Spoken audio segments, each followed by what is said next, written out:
இங்க பார்த்து எனக்கு ஆப்படிக்கிறதுக்கு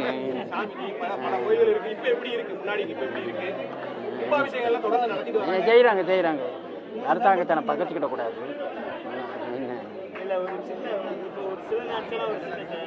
செய்தி போய்கிட்டே இருக்கும். ஐயாவும் அறிஞ்சிருப்பீங்க, கோயில் உண்டியல்ல ஒரு ஐபோன் விழுந்ததை வந்து பேசி பொருளா மாத்தினாங்க. அந்த ஐபோன் அதெல்லாம் கொடுக்க இது பண்ணி கொடுக்குறேன்ட்டாரு அமைச்சர், சொல்லிட்டாரு கொடுக்குறேன்ட்டாரு.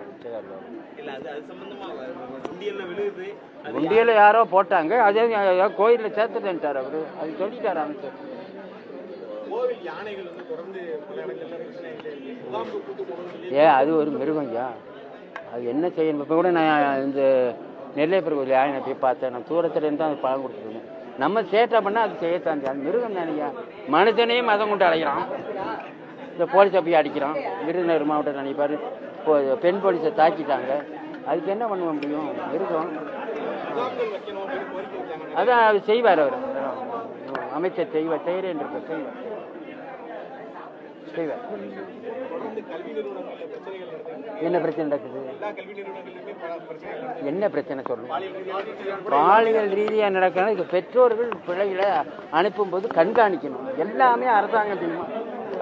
மத்திய அரசு இருக்குன்னா பிரதமர் என்னதான் செய்வார் அவரு.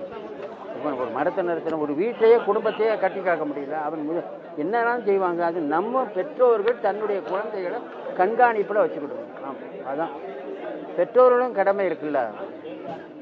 பாட்டே ஒரு பழைய காலத்து பாட்டு, பிள்ளை பெற்று விட்டால் போருமா பேணி வளர்க்க வேண்டுமா தெரியுமான்னு.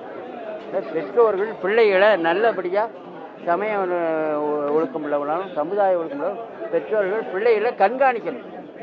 அதனால உள்ள தவறு தான்.